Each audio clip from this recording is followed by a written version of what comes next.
गुरु ज्ञान विभूधर आए, महामंगल मत सब ही उठाए, महामंगल मत सब ही उठाए। निज गुरु ज्ञान विभूधर आए, निज गुरु ज्ञान विभूधर आए। जय जय गुरुदेव, जय जय गुरुदेव, जय जय गुरुदेव, जय जय गुरुदेव, जय जय गुरुदेव, जय जय गुरुदेव, जय जय गुरुदेव, जय जय गुरुदेव। माधुर सप्रस महाराज करुणेश कैवल दादा की जय। श्री कृष्ण स्वामी महाराज की जय। परम गुरु श्रीमद करुणा सागर महाराज की जय। पूज्य श्री नारायण दास जी महाराज की जय। श्री सब कुबेराचार्य महाराज की जय। श्री सब संतन की जय। श्री सब देवन की जय। श्री ज्ञान संप्रदाय की जय। श्री गुरु गादी सरसापुरी की जय। श्री कैवल धाम की जय कथा सत्संग प्रारंभ समय का 3 વાર વંદન કરવાના છે।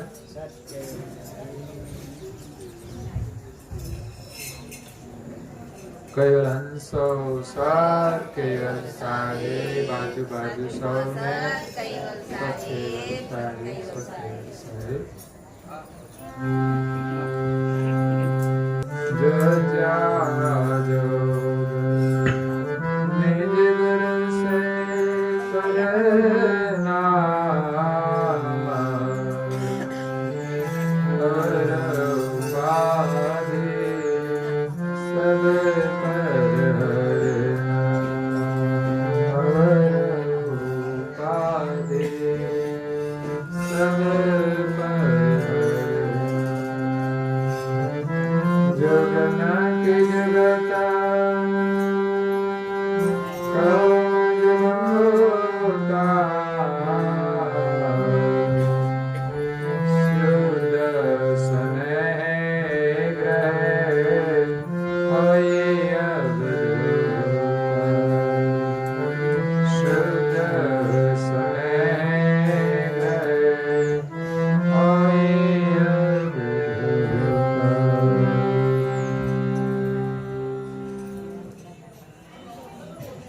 प्रेम भक्तजनों, ज्ञान संप्रदायના અધ્યય સ્થાપક અનંત બ્રહ્માંડાધીશ વિશ્વ નિયંતા સકર્તા સત કૈવલના મહાદ સજાણ જાણ અલૌકિક સ્વરૂપને અનેક ન્યાયો દ્વારા પ્રત્યક્ષ પ્રમાણથી સ્વ અનુભવથી પ્રતિપાદન કરી આપનાર अनंत अंशोना तारणहार परम मोक्षना दाता केवल धर्म धुरंधर महान समर्थ परम श्रेष्ठ परम विभूतिवान परम दयाळु परम कृपा निधि सर्वज्ञ दिव्य परम गुरु श्रीमद करुणा सागर महाराज ना कृपा पात्र अनन्य उपासक पूज्यपाद श्री नारायण दास जी महाराज स्वरचित सिद्धांत बावनी ग्रंथने विषय गुरु साथेना योगनो महिमा समझावता कहे छे कि जज्जा जोग निज गुरु से करना। गई काले 3 प्रकारना योगनी बात करी। एक छे शरीरनो योग, बीजो छे मननो योग અને ત્રીજો છે ચૈતન આત્માનો योग। શરીરને જ્યારે સ્વાસ્થ્યનો વિયોગ થાય ત્યારે એના માટે આપણે યોગ કરવો જરૂરી છે, જેના માટે વિશેષ આપણે આસન કરીએ છીએ, એક્સરસાઇઝ કરીએ છીએ, વોકિંગ કરીએ છીએ, કોઈ પુરુષાર્થ કરીએ છીએ તો એને શરીરનો યોગ બને છે। બીજો મનનો યોગ, मननी शांति माटे। शांतिनो वियोग थाय एटले शांति मेळववा माटे जे करीए ए मननो योग कहेवाय। एना माटे महापुरुषोए प्राणायाम करवानी आज्ञा आपी छे कि तमे प्राणायाम करो तो तमारा मनने शांति मळे। એટલે આજે વર્તમાન સમયની અંદર જે યોગની પરિભાષા છે કે તમે રોજ આસન કરો, પ્રાણાયામ કરો, એ શરીરના સ્વાસ્થ્ય અને મનની શાંતિ માટે બહુ જરૂરી છે. નહીં તો લોકો ઘણા બધા સાધનો રાખતા હોય છે ઘરમાં એક્સરસાઇઝ માટે, પરંતુ એના માટે સાધનોની કોઈ જરૂર નથી, મશીનની કોઈ જરૂર નથી. આપણે સ્વયં એક્સરસાઇઝ કરી શકીએ છીએ. ચાલવાથી માંડીને શરીરની સ્થિતિ પ્રમાણે થઈ શકે એ પ્રમાણે ચાલીને પણ યોગ થાય છે, એક્સરસાઇઝ થઈ શકે તો એ પણ થાય છે, આસન કરીને પણ થાય છે. અને બીજું ઉત્તમ છે પ્રાણાયામ. આસન અને પ્રાણાયામ બંનેનો જો સહયોગ થાય તો આપણા શરીરમાંથી રોગ નિર્મૂળ થઈ જાય છે. પરંતુ આપણે રોગી ન બનવું હોય તો નિરંતર આસન પ્રાણાયામ તો કરવાના જ, પણ સાથે સાથે આહાર ઉપર નિયંત્રણ હોવું બહુ જ જરૂરી છે. આહાર ઉપર નિયંત્રણ નહીં હોય તો આસન પ્રાણાયામ કરશો તો પણ તમે બીમાર રહેશો. ખાવાનો નિયમ બહુ જ જરૂરી હોય છે. એટલે શરીર અને મનની શાંતિ માટે બે પ્રકારના યોગ કરવાના, આસન અને પ્રાણાયામ. પ્રાણાયામ ઊંડા શ્વાસ તમે લો અને છોડો. તમારી દ્રષ્ટિ એક જગ્યાએ કેન્દ્રિત કરીને આપણા ઈષ્ટદેવની સામે આપણે બેઠા હોઈએ તો એની સામે દ્રષ્ટિ સ્થિર કરીને પણ આપણે ઊંડા શ્વાસ લઈને પ્રાણાયામ કરીએ. પ્રાણાયામની સાથે સાથે મંત્ર જપ પણ કરી શકાય છે. તો એની સાથે એક ત્રીજો યોગ થઈ જાય, જે આત્માનો યોગ છે, જે પરમાત્માથી જુદો પડ્યો છે. એ આત્માનો યોગ પરમાત્માની સાથે એક કરવા માટે છે. અને એના માટે જ આ મહત્વનું છે ધ્યાન અને અમર મંત્રનો જપ. એ સિવાય પણ પૂજ્ય શ્રી નારાયણદાસજી મહારાજ શ્રી અહીંયા આત્માના યોગ માટે કહે છે કે જજ્જા જોગ નિજ ગુરુ સે કરના. સીધે સીધો આત્માનો પરમાત્મા સાથે યોગ થઈ શકતો નથી. લગ્ન કરવા હોય તો વચ્ચે બ્રાહ્મણ તો જોઈએ કે પછી ચાલી પણ જાય.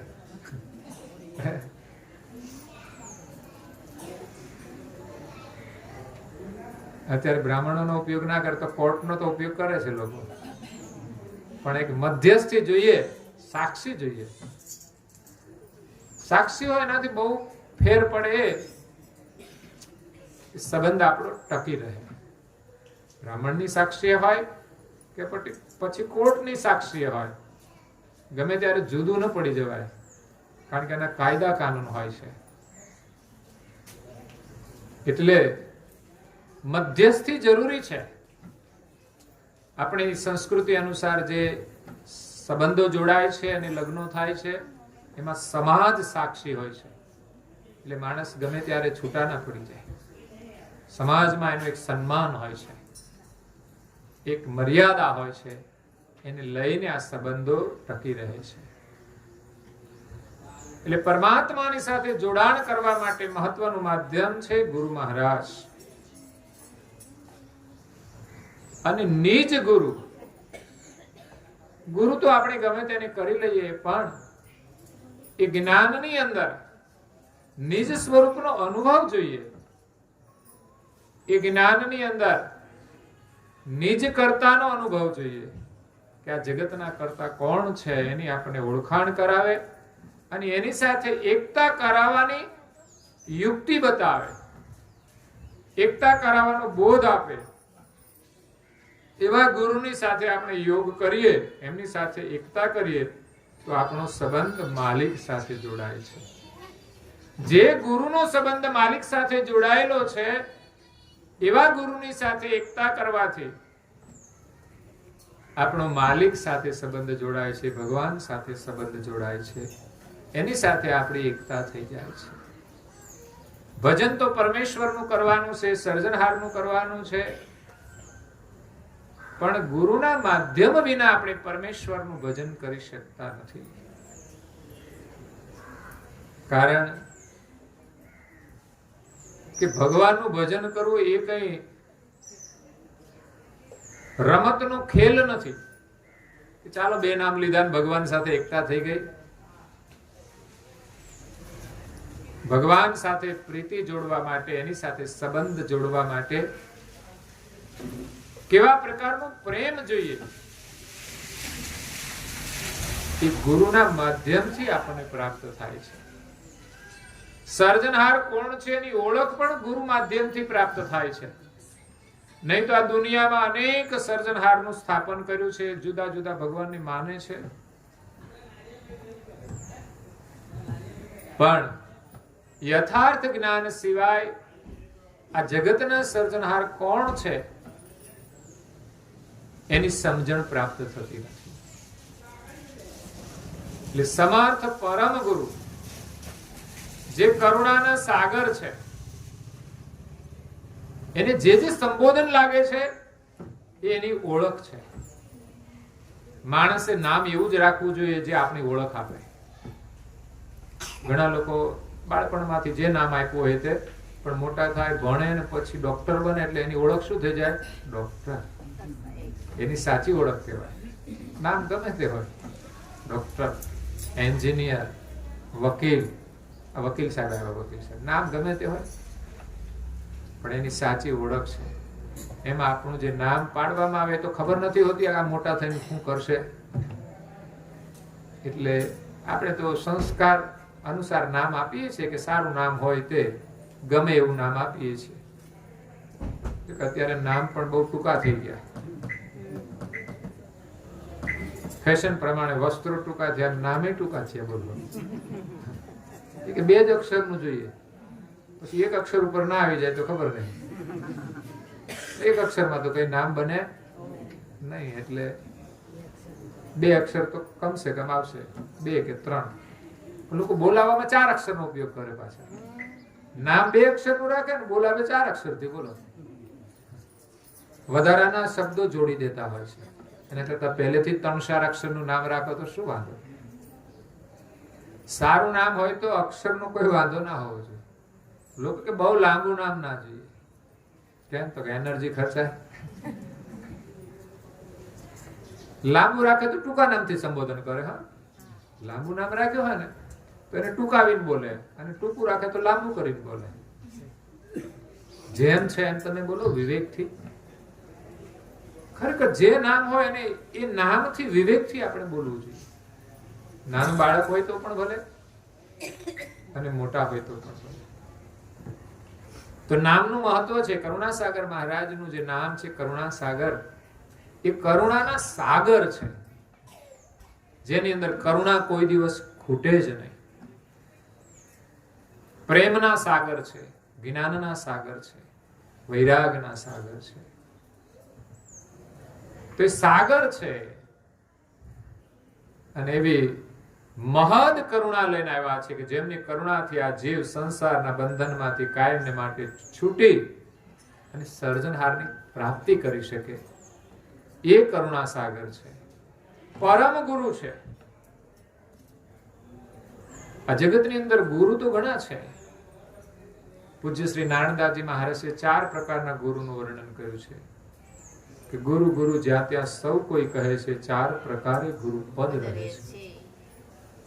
પ્રોક્ષ ગુરુ તે પ્રોક્ષ બતાવે ને પદાર્થમાં જીવકું વિલમાવે. આ પહેલા નંબરના ગુરુ, જે પદાર્થની અંદર જીવાત્માને રોકી રાખે છે, પદાર્થના સુખ માટે એને ભક્તિ કરાવે છે કે તમે આ તપ કરો, આ વ્રત કરો તો તમને આ ફળ મળશે. પણ આખર પદાર્થમાં જ એને રોકી રાખે છે. એ માયામાંથી છોડાવી શકતા નથી. પ્રોક્ષ ગુરુ તે પ્રોક્ષ બતાવે પદાર્થમાં જીવકું વિલમાવે. ભગવાનની ભક્તિ સંસારના ભોગ માટે નથી કરવાની. ભોગ તો તમને મળી જશે, એને કેવી રીતે આપણે વાપરવા એના માટે આપણે ભક્તિ કરવાની છે. વિવેક બુદ્ધિ જોઈએ. ભોગ તો મળી જાય, ભોગવતા નહીં આવડે તો આપણે રોગી થઈ જઈશું. બરબાદ થઈ જઈશું. અંતે 84 માં જવું પડશે. એટલે ગુરુ પાસેથી તો આપણે સંસારના ભોગનો વિવેકથી ઉપયોગ કરવાની સદબુદ્ધિ માંગવાની છે. ભગવાન જે આપે તેમાં તમે ખુશ રહો. हम राजी उसमें जिसमें तेरी रजा है. न खुशी अच्छी है न मलाल अच्छा है. हम राजी है उसमें जिसमें तेरी रजा है. બહુ ખુશી પણ સારી નથી અને દુઃખ પણ સારું નથી. ભગવાન જે પરિસ્થિતિ આવે એને આપણે પ્રસન્નતાથી સ્વીકારીને પ્રસન્ન રહીને જીવીએ. દુઃખ આવે તો એ રડવાનું શા માટે? એટલે આપણે કમજોર ન હોવા જોઈએ. અને ખુશી આવે તો બહુ હસવાની પણ જરૂર નથી, કારણ કે રહેવાની નથી ખુશી. સંસારની કોઈ ખુશી કોઈના જીવનમાં કાયમ ટકી નથી. એટલે બહુ ફૂલાય ન જવું. કારણ કે બહુ ફૂલાવાથી શું થાય? ફુગાને ફૂલાવી જવું એટલે ખબર પડે આ જગતમાં જે જે ફૂલાણા છે ને બધાના ફટાક્યા થઈ ગયા છે. રાવણ ફૂલાઈ જ ગયો તો બહુ, મારી પાસે આટલું બધું સામર્થ્ય છે.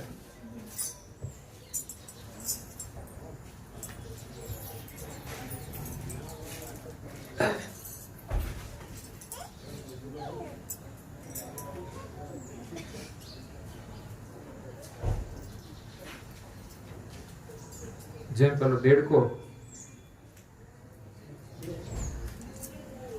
ફૂલાય છે અને જોરથી બોલવા જાય છે તો ફટાક્યો થઈ જાય છે.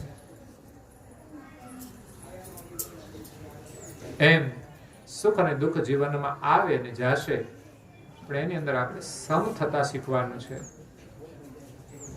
અને એ ગુરુ મહારાજની કૃપાથી, એમના જ્ઞાનથી જ આપણે સમ રહી શકીએ છીએ. એમની કૃપાથી સમ રહી શકાશે.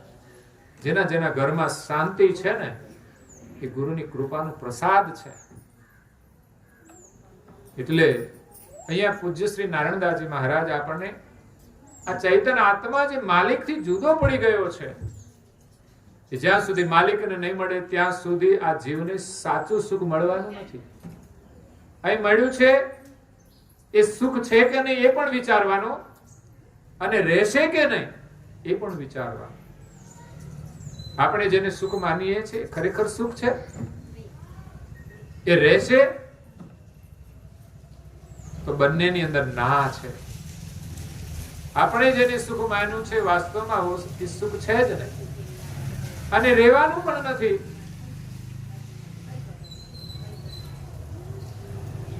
સુવિધા અને સગવડ ને સુખ માનીએ છીએ, પણ નાનું સરખું દુઃખ આવે ને તો એ આપણને કોઈ મદદ નથી કરી શકતું. એટલા માટે સુખ નથી. સુખ તો એ છે કે જીવનમાં દુઃખ આવે એની સામે લડી શકે, એને સુખ કહેવાય. પરમાત્માની આપણે ભક્તિ કરીશું ને એનાથી જે સુખ મળશે ને એ જ દુઃખની સામે લડી શકશે. અને ભગવાનનું સ્મરણ કરવાથી વગર પૈસે સુખ મળે. સંસારમાં તો પૈસા હોય તો સુખ મળે,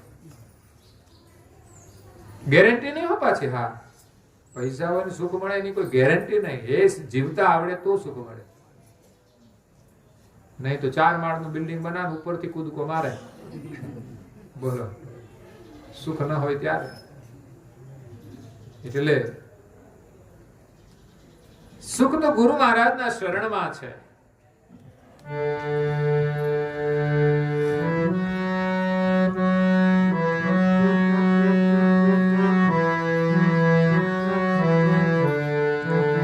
એ સુખ શાંતિ છે ગુરુ શરણમાં, સચ મને સમજાયો.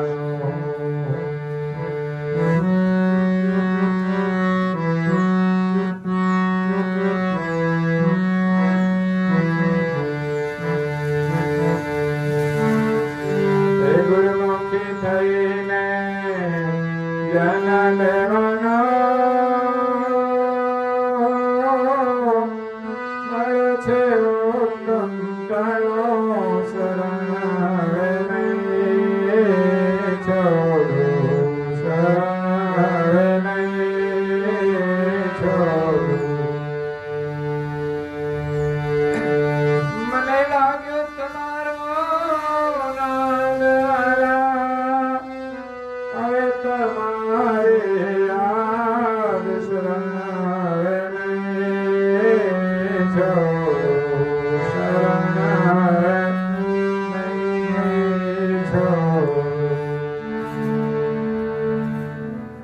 જેને ગુરુનો નાદ લાગી જાય, એમના વચનો છે ને એ બહુ અદ્ભુત છે. એ જ આશીર્વાદ છે. એમાં જ્યારે પ્રીતિ થઈ જશે ત્યારે તમને સુખ મળશે. એમના વચનો સાંભળીશું, સમજીશું ને માર્ગે ચાલીશું તો ચોક્કસ સુખ મળશે. આ ગેરંટી વાળું સુખ છે. મને લાગ્યું તમારો નાદ વાલા આવે તમારી યાદ. એનો નાદ જ્યારે લાગી જાય પછી એની યાદ આવે છે. એની યાદ એ જ સુખ છે. ઘરવાળા વિદેશમાં ગયા હોય પછી એને સુખ કેવી રીતે મળે? બસ એનું સ્મરણ કરે તો એને સુખ મળે છે. એમ પરમ ગુરુ આપણને યાદ આવે ત્યાં આપણને સુખ મળે છે. એના સ્મરણમાંથી આપણને દુઃખમાંથી રાહત મળે છે.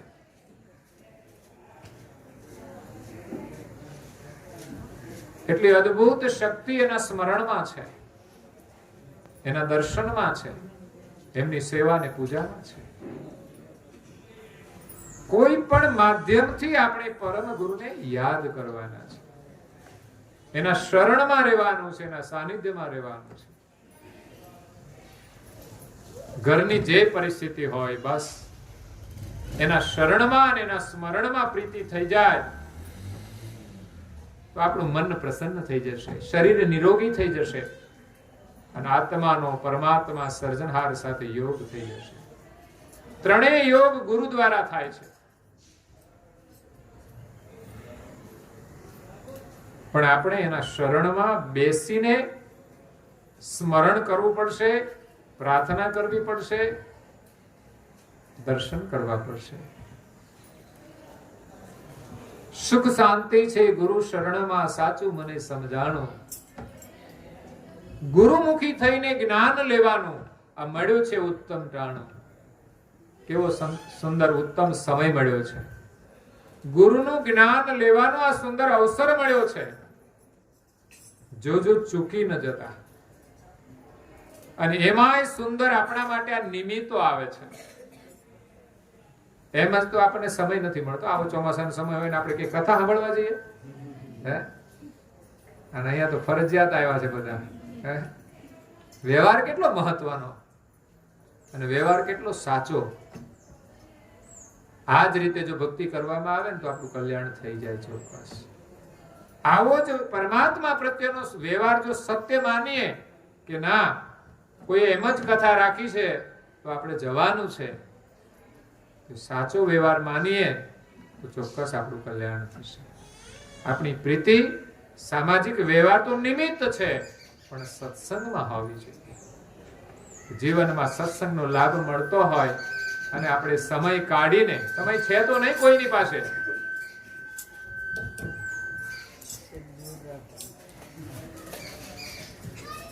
કોઈની પાસે સમય નથી હો, પણ બધાએ સમય આજે કાઢ્યો છે. ઘેરે ગાયો ભેંસો દોવાની હોય, કામ તો ઘણું બધું છે, 1 કલાકનો સમય ના હોય, પણ છતાંય આજે સમય કાઢીને તમે આવ્યા છો. એવી જ રીતે સમય કાઢીને પરમ ગુરુના શરણમાં રહેશો તો ચોક્કસ એમના આશીર્વાદ મળશે અને તમારું કલ્યાણ થશે. તમારા બધા જ મનોરથ પૂરા થશે અને આપણું સર્વસ્વ એ પરમ ગુરુ છે. પરમેશ્વરની પ્રાર્થના, પરમેશ્વરનું ભજન, એની પૂજા, એનું સ્મરણ એ મુખ્ય છે. સવારમાં ઉઠીને પહેલું કામ તો એ જ કરવાનું હોય. આપણે તો 9 વાગ્યા સુધી કામ કરીને પછી આપણે નહીં ધોઈને પ્રાર્થના કરીએ. ખરેખર તો કામ ભલે ગમે તે હોય, પહેલા નાઈ ધોઈને પૂજા પાઠ કરીને પછી કામની શરૂઆત કરવી. નાતા પહેલા એક જ કામ થાય, નાવા ધોવાનું છે અને જાજરૂ બાથરૂમ સાફ કરવાના હોય ને તો પેલા કરી લેવું, પછી એની અંદર જવું નહીં. આખો દિવસ બહેનોને તો ખાસ પૂજા કરવાની હોય, પછી રસોડું બનાવવાનું હોય, પછી જાજરૂમાં પ્રવેશ કરવો જોઈએ નહીં. એટલે સવારમાં પ્રભુની પ્રાર્થના કરવી. એની પ્રાર્થના વગરનું જીવનનો કોઈ અર્થ જ નથી. જેમણે આ જગત બનાવ્યું છે, આપણને જેમણે સુખ આપ્યું છે, આ બધી વસ્તુ એમની બનાવેલી છે, તો જેમણે સર્જન કર્યું છે એને ભૂલીને આપણે કંઈ પણ કરીએ સુખ નહીં જ મળે. પછી આપણે દુઃખી થઈએ ત્યારે આવીએ કે અમને આમાંથી બહાર કાઢો. પણ જેમણે આ જગત બનાવ્યું છે અને જેમની પાસે સુખ છે એને આપણે ભૂલીને આ દુનિયામાં ગમે તે કરીશું સુખ નહીં મળે. આ સાધનોનું મહત્વ છે. જીવનમાં જે જરૂરી સાધનો હોય એનું મહત્વ ખરું, પરંતુ જે બનાવનાર છે એને ભૂલવાના છે. એના વગર કોઈ વસ્તુનું મહત્વ નથી. માનો કે આપણે ઘરમાં શીરો બનાવો છે કે પછી લાડુ બનાવવા, તો ઘી જોઈએ. પેલું તો ઘી મહત્વનું, લોટ પણ જોઈએ, અને ત્રીજું ખાંડ જોઈએ, ગોળ જોઈએ. આમ તો ગોળ મહત્વનો છે, ખાંડ ઓછી ખાજો. બીમારીનું મૂળ કારણ વધારે પડતી ખાંડ પણ છે. ડાયાબિટીસ થાય પછી બંધ કરવી એના કરતા પ્રથમથી જ કંટ્રોલ રાખવો. લોકો તો મીઠાઈ જોઈને તૂટી પડતા હોય છે. મીઠાઈ ઉપર કોઈ દિવસ તૂટી નહીં પડવાનું. ખાવામાં ખાસ ધ્યાન રાખો. મીઠાઈ તમે ખાઓ બહુ જ માપસરની, જાણે કે પ્રસાદ રૂપે ખાઓ. અને પીરસવાની પણ માપની જો, બહુ આગ્રહ કરીને બહુ ખવડાવવું. જેટલું માણસ ખાઈ શકે ને એટલું જ એને ખાવા દેવાનું. જો કે આ બુફેમાં સારું થઈ ગયું છે, જો એટલું જ લેવાનું. પણ ઘણા તો બુફે હોય તો માર કરતા હોય છે. બબે ત્રણ લાડવા દાબી જાય. પ્રસાદનો એક જ લાડુ લ્યો, બહુ થઈ ગયું. બાકી બહુ મીઠાઈ સારી નથી. બહુ મીઠું નહીં ખાવું. મીઠું એટલે મીઠું જે આવે તે મીઠું, એટલે ગળ્યું નહીં.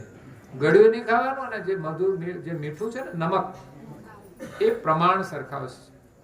રસોઈ સ્વાદિષ્ટ બનાવવા માટે જરૂરી હોય એટલું જ મીઠું ખાવું જોઈએ. હું તો ઘણાની રસોઈ ખાવ તો મને ખારી જ લાગે. મને થાય લોકો કેટલું મીઠું ખાય છે. જેમાં જોવું એમાં બધામાં મીઠું મીઠું ને મીઠું.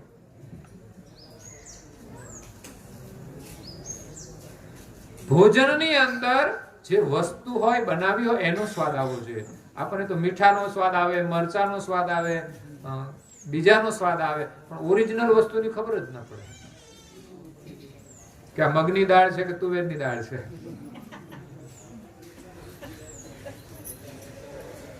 મસાલા માત્ર સ્વાદ માટે જરૂરી છે, પરંતુ ઓરિજિનલ વસ્તુનો સ્વાદ આવવો છે. એટલે આપણે મીઠાઈ બનાવીએ એમાં પ્રધાન 3 વસ્તુ જોઈએ. એક મુખ્ય ઘી જોઈએ. કદાચ લોટ હોય ઘરમાં અને ખાંડ પણ હોય ને ગોળ પણ હોય, પણ ઘીની વ્યવસ્થા પેલી જોઈએ. એટલે ઘી વધારે મહત્વનું છે.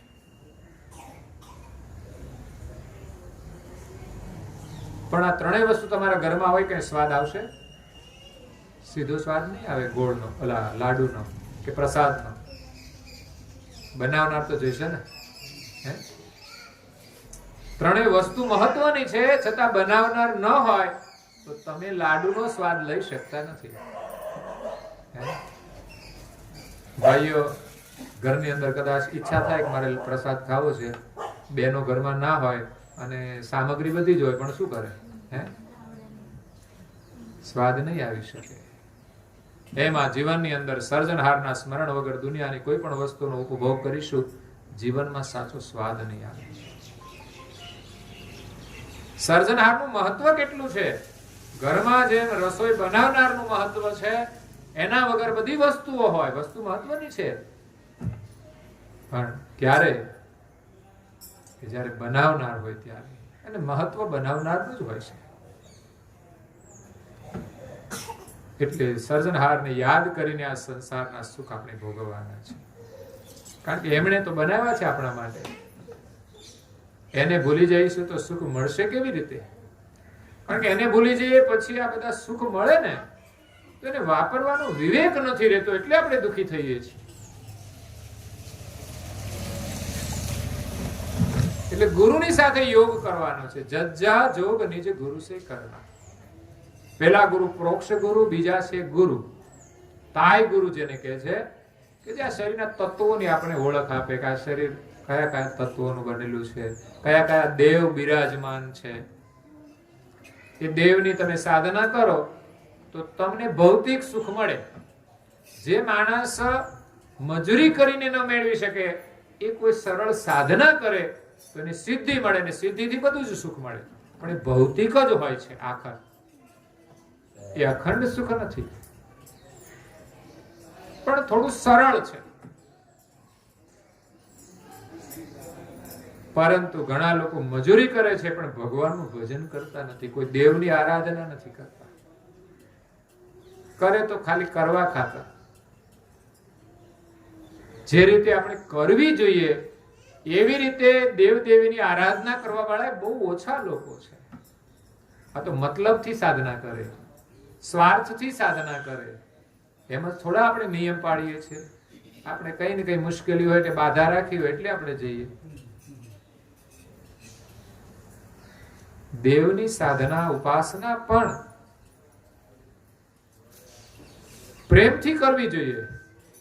એવું નહીં કે મુશ્કેલી આવી છે તો કરવાની. આપણને વિશ્વાસ હોવો જોઈએ કે આપણે એની ઉપાસના કરવી જ જોઈએ.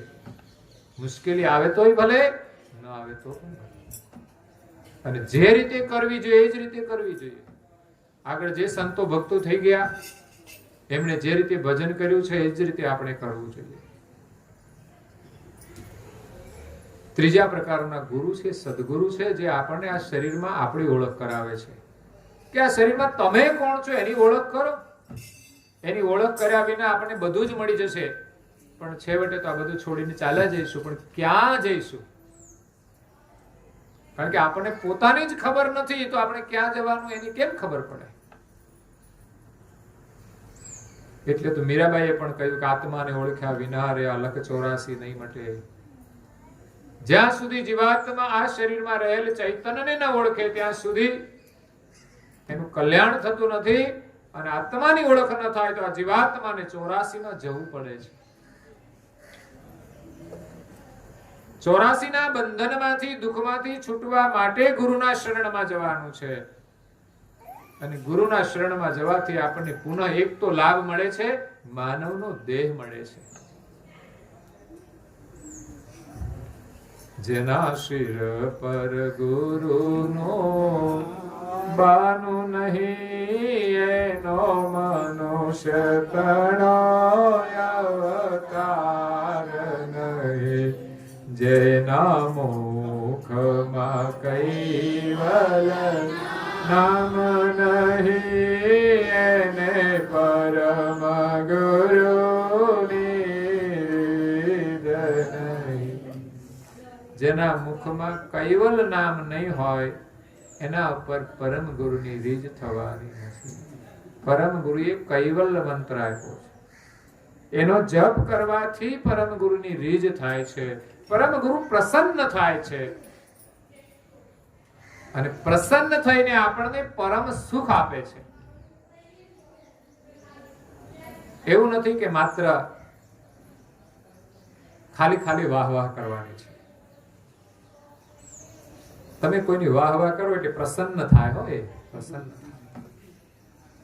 પણ થોડા દિવસ પ્રસન્ન રહ્યો પછી તો લોકોને ખબર પડી જાય તો ખાલી વાહ વાહ કરવા જ આવ્યો છે.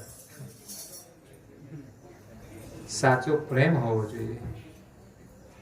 આપણે તો પ્રસન્નતાથી ને પ્રેમથી પરમ ગુરુના ગુણગાન ગાવાના છે, પરમ ગુરુને પ્રસન્ન કરવાના છે, જેની પ્રસન્નતાથી આપણને પરમ સુખ આપશે. આપણા મનમાં એક જિજ્ઞાસા થવી જોઈએ કે આ સંસારનું સુખ તો અલ્પ છે, એ તો ક્યારે જતું રહે ખબર નહીં. પરમ ગુરુ આપણને પરમ સુખ આપે છે, અખંડ સુખ આપે છે. તો અલ્પ સુખને છોડીને પરમ સુખ પ્રાપ્ત કરવાની ચાહના હોવી જોઈએ. એના માટે આપણે વધુ સમય કાઢવો જોઈએ. પરમ ગુરુમાં આપણને એવી પ્રીતિ થવી જોઈએ કે સાચું સુખ તો પરમ ગુરુની કૃપાથી જ મળે છે. અત્યારે વર્તમાનમાં પણ આપણે જે સુખી છીએ એમાં પણ આપણે વિશ્વાસ થવો જોઈએ કે આ જે સુખ મળ્યું છે એમની કૃપાથી મળ્યું છે. નહીં તો બુદ્ધિ ફરી જાય ને તો હાજે આપણે દુઃખી થઈ જઈએ. ઘરમાં ઝઘડો થતા વાર લાગે નહીં, સંસારમાં ભટકી જતા વાર નહીં લાગે, કુસંગ થતા વાર નહીં લાગે. આ પરમ ગુરુની કૃપા છે ને એટલે આપણે કુસંગથી બચીએ છીએ. કુસંગથી બચવા માટે સત્સંગ બહુ જરૂરી છે. એક શ્રવણ કરવાનો સત્સંગ હોય છે, બીજો દર્શનનો સત્સંગ હોય છે, ત્રીજો ગુણ ગાવાનો સત્સંગ હોય છે, ચોથો ક્રિયાનો સત્સંગ હોય છે. સત્સંગ કોઈ સીમિત વસ્તુ નથી કે માત્ર આપણે શ્રવણ કરીએ અને મળી જાય, પણ એનું પ્રવેશ દ્વાર એ શ્રવણ છે. માટે આપણે શ્રવણ કરીએ છીએ અને સત્સંગ કહીએ છીએ. શ્રવણ કર્યા પછી આપણામાં સમજણ આવે છે તો આપણને દર્શનનો સત્સંગ મળે છે, સેવાનો સત્સંગ મળે છે, સત્કર્મનો સત્સંગ મળે છે. સત્કર્મ એ સત્સંગથી પણ શ્રેષ્ઠ છે. માણસ સત્સંગ શ્રવણ કરે પણ સત્કર્મ ન કરે તો લાભ મળતો નથી. જે માણસ સત્કર્મ કરે છે એ સત્સંગ શ્રવણ ન કરે તો પણ એને લાભ મળે છે. સત્કર્મ એ સત્સંગથી પણ શ્રેષ્ઠ છે. એટલે ત્રીજા પ્રકારના ગુરુ આપણને સ્વરૂપની અનુભૂતિ કરાવે છે અને ચોથા પરમ ગુરુ છે એ આપણને માલિકની સાથે મેળાપ કરાવે છે. સતગુરુ સત બતાવે જે અંશ નરણે કરી જુએ કરતા કો વંશ. એથી અધિક પરમ ગુરુ આપે જેનો અંશ ત્યાંથી મેળાપ કરાવે, અંશી પદમાં એકતા કરવાવે. જેનો અંશ છે આ શરીરમાં, આપણે જેના અંશ છીએ એની સાથે મેળાપ કરવાનું કામ માત્ર પરમ ગુરુ કરાવી આપે છે. પહેલા અને બીજા પ્રકારના ગુરુ તો આપણને જગતની અંદર દેવોની ઉપાસના આપે છે. દેવોની ઉપાસનાથી આપણને ભૌતિક ફળ મળે છે. ત્રીજા પ્રકારના ગુરુ એ આપણે આત્મ સ્વરૂપની અનુભૂતિ કરાવે છે કે આપણે કોણ છીએ, આપણે માલિકના અંશ છીએ. અને ચોથા પ્રકારના ગુરુ એ માલિક સાથેની એકતા કરાવી આપે છે, માલિકની ઓળખ આપી અને માલિક સાથે મેળાપ કરાવી આપે છે. એટલે પરમ ગુરુ સાથે આપણે યોગ કરવાનો છે, એની સાથે એકતા કરવાની છે. તે પરમ ગુરુનું જે સ્વરૂપ છે એની સાથે આપણે યોગ કરવાનો છે. એના બે સ્વરૂપ, એક તો આપણે જે ફોટોના રૂપમાં જોઈએ છે એનું પ્રથમ સ્વરૂપ છે કે જે દિવ્ય દેહ ધારણ કરીને આ વિશ્વમાં આવ્યા છે, અને બીજું એનું ચૈતન સ્વરૂપ છે. જેમ આપણું ચૈતન સ્વરૂપ છે એમ એમનું પણ એક ચૈતન સ્વરૂપ છે જે દેખાતું નથી, જેના દર્શન માટે આપણે દ્રષ્ટિ પ્રાપ્ત કરવી પડે, એમની કૃપા પ્રાપ્ત કરવી પડે, ત્યારે આપણને એના દર્શન થાય છે. અને ત્રીજું એક એનું જે શરીર, દિવ્ય શરીર છે, સમસ્ત બ્રહ્માંડમાં વ્યાપક છે. વ્યાપક જે સર્વત્ર બિરાજમાન છે. કોઈ જગ્યા આવી નથી કે જ્યાં પરમ ગુરુ ન હોય. જ્યાં સુધી આ જગત છે ત્યાં સુધી એની સાથે પરમ ગુરુનું સ્વરૂપ જોડાયેલું છે. આપણી સામે આ બધા ઝાડ વાવેલા છે, જોઈએ છે, લીલા કેમ છે? પરમ ગુરુના સ્વરૂપથી લીલા છે, એમની ગતિથી લીલા છે. વિશ્વના સર્જનહાર તો બ્રહ્માંડથી ન્યારા છે, પણ ત્યાંથી પરમ ગુરુની ગતિ દ્વારા એ દરેકને જીવન આપે છે. એટલી લીલા છે અને આપણે બધા હસતા છીએ.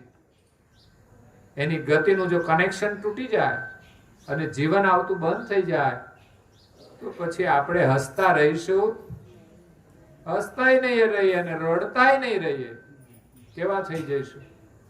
જોઈએ છે શરીરમાં ચૈતન ન હોય અને જીવન ન હોય આ શરીરનું કોઈ જ મહત્વ રહેતું નથી, જેને આપણે બહુ જ મહત્વ આપીએ છીએ.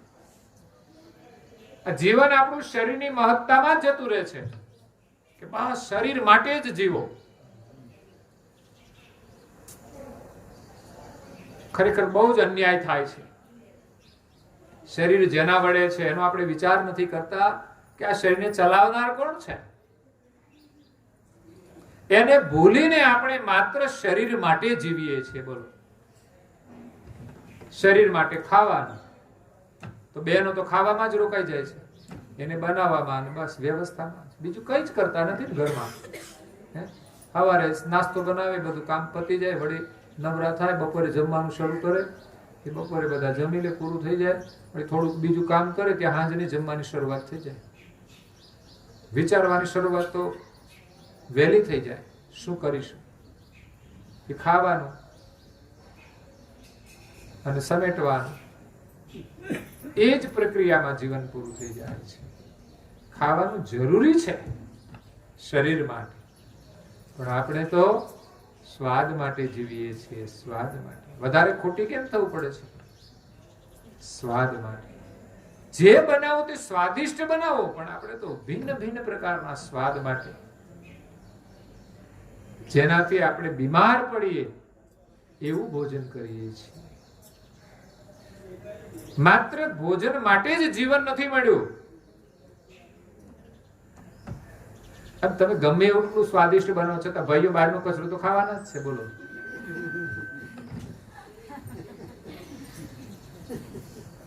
તમારે એક શરત સાથે જ કામ કરવાનું, જો કચરો ખાવો તો સ્વાદિષ્ટ ભોજન બનાવો, નહીં તો પછી. અને આટલા બધા સ્વાદ જો આપણા ઘરમાં મળતા હોય તોય આપણને આમ સંતોષ કેમ નથી થતો કે બહારનો કચરો ખાવો પડે છે? મને લાગે છે કે ઘરના સ્વાદની અને કઈ મહત્તા જ નથી. બે સ્વાદને જુદા તો પાડો કમસે કમ. બહારનો જે સ્વાદ છે અને ઘરનો સ્વાદ છે એની તુલના તો કરો તમે. જો ઘરનું ભોજન સ્વાદિષ્ટ હોય તો પછી બહારનું જે ખાવાનું છે છોડી દેવું જોઈએ. હું તને કહું છું, હોટલનું પણ નહીં ખાવું જોઈએ. એ જરૂરી નથી કઈ. આ તો ઘરવાળા પિયરમાં ગયા હોય, કોઈ બનાવે એમ ન હોય, ત્યારે અનિવાર્ય સંજોગોમાં ખાવા માટે આ વ્યવસ્થા છે. પણ આ તો બેનો જ આળસુ થઈ ગયા, ચાલો આજે હોટલમાં જઈએ, એટલે અમારે રજા રે, આરામ મળે. તમને માત્ર ઘરની જવાબદારી આપી છે તો આળસ તો કરવી જ ના જોઈએ. આ નોકરી કરતા હોય એને કોઈક દિવસ તકલીફ પડે કે ભાઈ નોકરી કરવાની, પાછું ઘરનું બનાવવાનું, એને થોડું રેડીમેડ ખાવું પડે. બાકી જેને માત્ર ઘર સંભાળવાનું છે એને તો ખાવાનું બનાવવા માટે ક્યારે આળસ કરવી જોઈએ. કે જુસ્સામાં બનાવી તો દે છે, પણ વાસણ જ હામાં પડે, મોટા ભાગે વાસણ. એટલે શું કરે ખબર? કામ વાળી રાખી લે. તમારે કરવાનું શું છે? એને બેઠા બેઠા શરીર જ વધારવાનું, બસ. પછી હેરાન થવાનું. તમે મહેનત નહીં કરો તો થશે શું? શરીર વધશે. એટલે ઘરનું જે કામ કરવાનું છે એટલી એક્સરસાઇઝ તો કરવી જ જોઈએ. અને એ સિવાય પણ જો વધવા માંડે ને તો સાવધાન થઈ જવું જોઈએ કે હવે એક્સરસાઇઝ શરૂ કરો થોડી. કાં તો કોઈની સેવા કરો, કામ કરો, કોઈની મદદ કરો, નિસ્વાર્થ ભાવથી મદદ કરો, તમારું શરીર સ્વસ્થ રહે માટે. એટલે જીવન શા માટે મળ્યું છે વિચારવાનું. આપણો સમય ક્યાં જાય છે? આ શરીરમાં આપણે કોણ છીએ એની આપણને ખબર નથી. જીવન જીવવાનો આનંદ શું છે? કોઈ માણસ નશામાં હોય છે, નશો કર્યા પછી એને પોતાનું પૂર્ણ ભાન નથી હોતું. રોડ ઉપર સૂતો હોય તો એના જીવનની મજા શું છે તમે કહો? જે વ્યક્તિને પોતાનું પૂર્ણ ભાન ન હોય એ ગમે ત્યાં રોડ ઉપર હુઈ ગયો હોય, વાતો પછી રાજા બાદશાહની કરે. હું તો કહેશે આમ ને તેમ, હું તો આમ કરી નાખું, એનાથી પાપડે ભાંગે એમ ના હોય એ વખતે તો. અને છતાં રાજા મહારાજાની વાતો કરે. બે શરાબી ભેગા થઈ ગયા.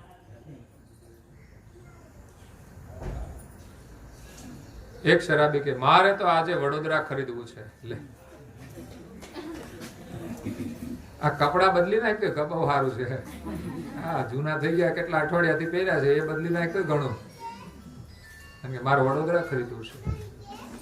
તો બીજો શરાબી કે મારું વેચવું જ નથી ને, એને જયારે ખરીદી લીધું એમ જ પોતાનું હોય, એમ જ નશામાં, પોતાના ભાન વગર આ બધું જીવન, પોતાની જાતને કઈ માનતા હોય છે. એમ ખરેખર આપણે વિચાર રોજ કરવો જોઈએ કે આ શરીરમાં તો હું રહું છું, પણ મારી જાતને હું જાણતો નથી. જીવન જીવવાનો આનંદ શું? આનંદ કરનાર છે કોણ?